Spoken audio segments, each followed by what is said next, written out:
공생은 생물학적 관점에서 각기 다른 두 개나 그 이상 수의 종이 서로 영향을 주고받는 관계를 일컫는 말입니다. 보통 공생이라 하면 일반적으로 두 종의 생물들이 서로 긍정적인 영향을 주고받으며 이득을 얻는 관계를 많이 떠올립니다. 그러나 이는 공생의 한 유형에 불과하죠. 공생에는 상리공생, 편리공생, 편해공생, 기생 등이 있는데 사람들이 일상적으로 생각하는 상호이득 관계는 상리공생에 속합니다.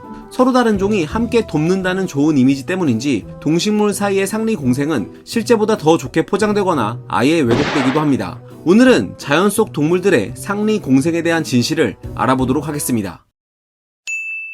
악어새가 나일악어의 이빨 사이에 낀 고기를 먹어 입속을 청소해준다는 이야기는 상리공생의 대표적인 사례로 유명합니다. 동화책부터 과학 도서는 물론 문학적인 비유에 이르기까지 악어와 악어새의 일화는 널리 퍼져 있는데요. 사실 악어새가 악어의 입속을 청소해준다는 과학적인 근거나 관찰은 전혀 존재하지 않습니다. 여러 악어와 악어새 사진에 등장하는 악어새의 정식 이름은 이집트 물대새입니다. 이 새는 이름과는 달리 이집트에는 서식하지 않고 사하라 사막 이남에 서식합니다. 이집트 물대새는 주로 강가나 모래톱에서 벌레를 잡아먹고 사는데 이 때문에 악어 이빨 사이에 고기를 노릴 동기가 굉장히 부족합니다.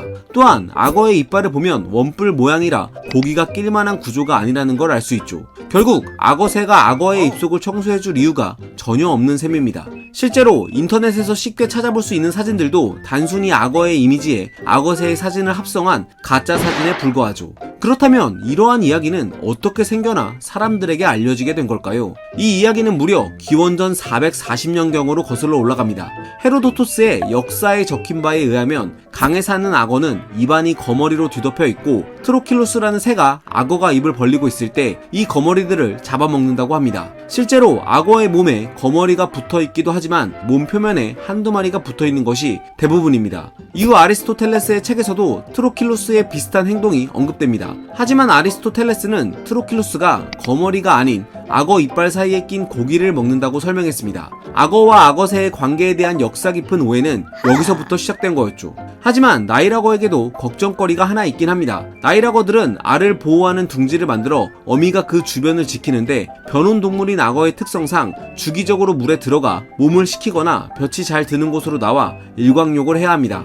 이때 나일 왕도마뱀이 나타나 잽싸게 악어의 알을 훔쳐먹는 일이 빈번하죠. 즉 악어에게는 치과 의사가 아니라 경호원이 필요합니다. 아직 가설의 단계에 있긴 하지만 일부 악어들에겐 지원군이 있는 것으로 보입니다. 바로 똑같은 고민을 가지고 있는 돌 물대새입니다. 이들 역시 알을 훔쳐먹는 나일 왕 도마뱀 때문에 골머리를 앓고 있는데 돌 물대새는 키가 약 40cm에 불과해 덩치가 큰 나일 왕 도마뱀을 상대하기가 쉽지 않습니다. 그래서 일부 돌 물대새들은 악어 둥지 주변에 둥지를 마련하고 왕 도마뱀이 다가오면 경보음을 냅니다. 일단 알 도둑을 감지한 어미 악어에게 왕 도마뱀을 쫓아내는 것은 쉬운 일입니다. 이렇게 두 종은 알 도둑으로부터 서로의 알을 지킬 수 있는 거죠. 알 도둑도 성가시지만 그보다 더 성가신 존재가 바로 찐득이, 이 같은 기생충입니다. 다큐멘터리에서 아프리카의 초식동물들이 등장하면 항상 같이 등장하는 새가 있습니다. 바로 소동쪽이 새인데요. 이 작은 새는 코뿔소부터 임팔라까지 다양한 초식동물들의 몸에서 진드기를 잡아먹습니다. 초식동물들은 이빨로 털을 정돈하거나 지능 목욕을 하는 방식으로 효과적으로 진드기를 제거할 수 있죠. 하지만 귀 뒤쪽이나 머리, 목 등에 달라붙은 진드기는 제거하기가 상당히 곤란합니다. 소등쪽이새가 실제로 초식동물에게 붙은 진드기 수를 유의미하게 감소시키자는 의견도 있지만 적어도 개체의 입장에서 성가신 진드기를 잡아먹는 소등쪽이새는 상당히 도움이 될 겁니다. 이 때문에 소등쪽이새는 한때 초식동물들의 좋은 친구로 알려졌지만 사실은 이게 그렇게 간단하지 않습니다. 동물들의 몸에 상처가 나면 소등쪽이새들은 상처를 쪼아서 흘러나오는 피를 빨아먹습니다. 사실 소등쪽이새가 가장 좋아하는 먹이는 곤충이 아니라 동물의 피입니다. 진드기를 잡아먹었던 것도 사실은 진드기보다는 진드기 뱃속에 가득 찬 소의 피를 먹으려는 행동이었다는 설명이 나올 정도죠. 배신자라는 생각이 들 수도 있겠지만 애초부터 초식동물들의 친구라는 개념은 인간이 만들어낸 환상에 불과합니다. 수만 년 전부터 소동쪽이 새는 그저 포유류의 피를 원했을 뿐이죠.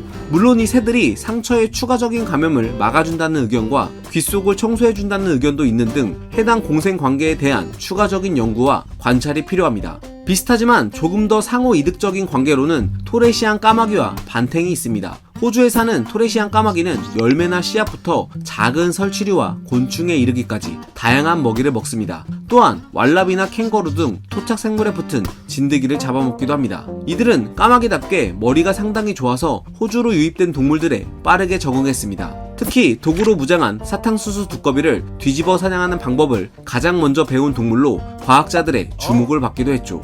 호주로 유입된 종류 중에는 새로운 고객도 있었는데 소 종류의 가축인 반탱입니다. 반탱 역시도 많은 포유류들처럼 몸에 달라붙은 진드기 때문에 매우 고생합니다. 토레시안 까마귀들은 빠르게 반탱의 존재에 익숙해졌고 이내 그들의 몸에 붙은 진드기를 먹기 시작했습니다. 여기서 더 나아가 반탱은 토레시안 까마귀가 진드기를 잡아먹기 편하라고 일부러 드러누워 배와 다리 안쪽을 노출시키는 행동을 보이기도 합니다. 한편 물속에 사는 물고기들에게도 기생충은 중대한 문제입니다. 숙주에게 별 해를 끼치지 않는 종도 있지만 비늘틈 사이에 서식하는 많은 기생충들은 물고기에게 고통을 줄 뿐만 아니라 생명에도 위협이 될 수 있습니다. 이때 청소 놀래기가 도움이 될 수 있죠. 이 물고기는 이름 그대로 다른 물고기의 피부에 붙은 기생충들을 잡아먹고 삽니다. 때문에 포식성이 강한 곰치나 자바리 같은 큰 물고기들도 청소 놀래기가 주변을 돌아다니거나 심지어 입 안으로 들어와도 잡아먹으려 하지 않습니다. 그리고 일부 물고기들은 청소를 잘하는 청소 놀래기들이 사는 곳을 기억해 뒀다가 자주 방문하기도 합니다. 즉, 고객과의 신뢰가 상당히 중요한 셈이죠. 청소 놀래기들이 거대한 물고기 주변에서 기생충을 잡아먹는 모습은 상당히 아름다운 광경입니다. 하지만 여기에 배신자가 숨어 있을 수 있습니다.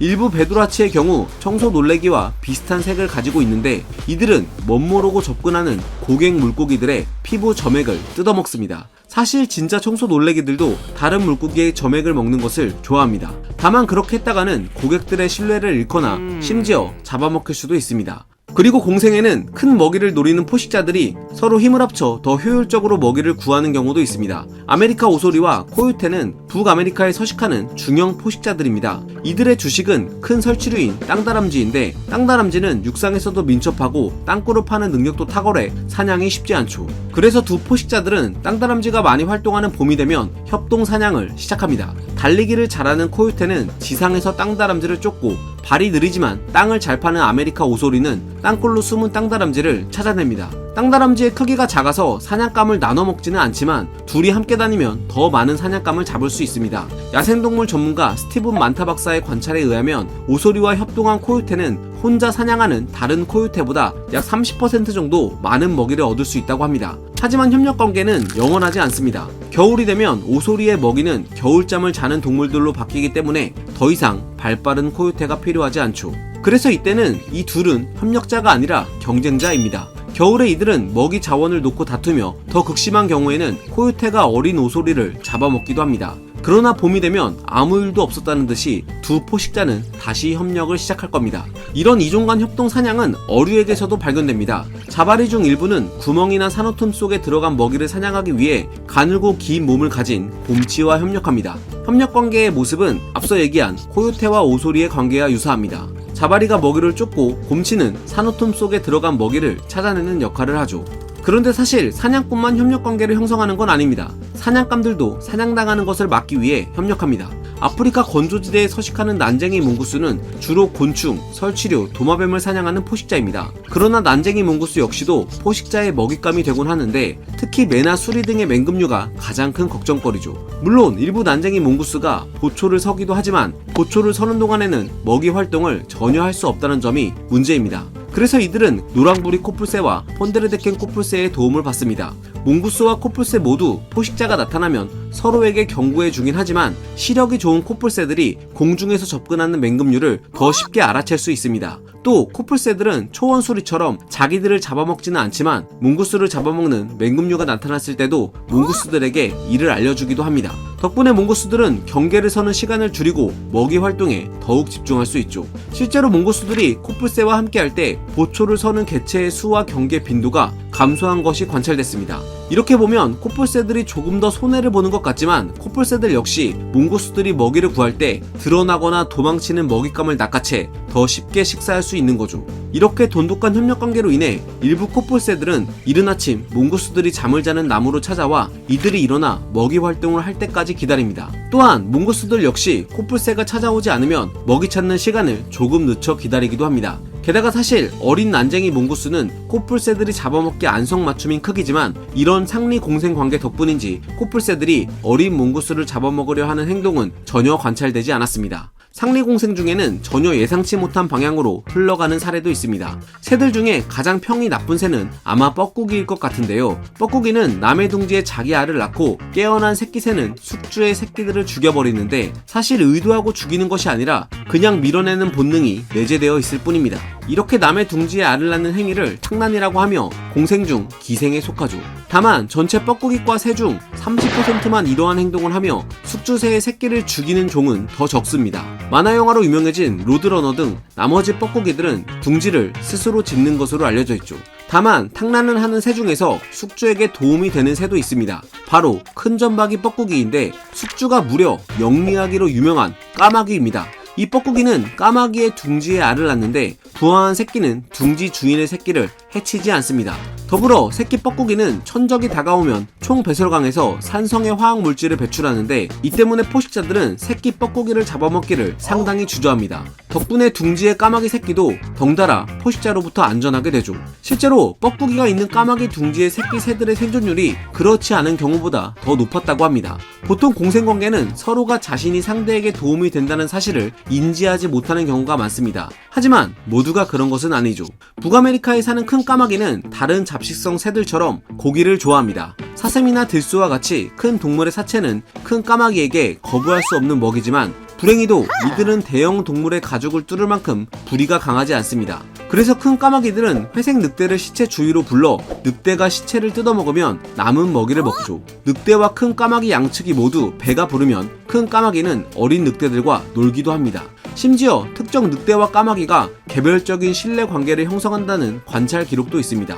이런 사례는 서로의 존재와 행동의 의미를 이해한다는 점에서 진정으로 돕고 사는 공생이라 부를 만하죠. 인간 또한 다양한 야생 동물과 상리공생 관계를 맺으며 공존할 수 있습니다. 국내의 가장 모범적인 사례로는 순천시를 들 수 있겠는데요. 순천시는 멸종위기종 겨울철새인 흑두루미 도래지 보전을 위해 충돌 위험이 높은 전봇대를 제거하고 흑두루미가 쉴 수 있는 갯벌을 보존하는 등 여러 노력을 기울여 왔습니다. 이 덕분에 순천시에 도래하는 흑두루미의 수는 점점 늘어나 수천 마리에 달하게 됐고 이제는 순천시를 대표하는 관광 자원으로 거듭나게 됐죠. 순천시는 흑두루미와 갯벌을 테마로 한 생태 관광을 토대로 2024년 기준 100억이 넘는 관광 수익을 거두게 됩니다. 또한 인간에 대한 흑두루미들의 신뢰도 역시 높아져 육안으로 관찰이 가능할 정도로 가까이 다가와 탐조 도시로서의 순천의 경쟁력을 더욱 드높이고 있죠. 지구상에 수많은 동물들이 사는 만큼 각 종별 상호작용의 종류와 유형 또한 셀 수 없이 많습니다. 상리공생이라 할지라도 서로의 행동을 인지하는지 순수하게 이득이 되는지 특정 시기에 한정되는지 등등 매우 다양한 방법으로 나눌 수 있죠. 이런 복잡한 관계에 대해 우리 인류가 알고 있는 건 아주 작은 영역일 뿐입니다. 그러나 이러한 상호작용에 대해 알매 폭을 넓히고 우리 또한 다른 생명들과 더불어 살아가려는 마음가짐을 가진다면 인류는 또 한 번 진보의 걸음을 내디딜 수 있지 않을까요? 과학은 세상을 보는 창, 지금까지 과학 드림이었습니다. 감사합니다.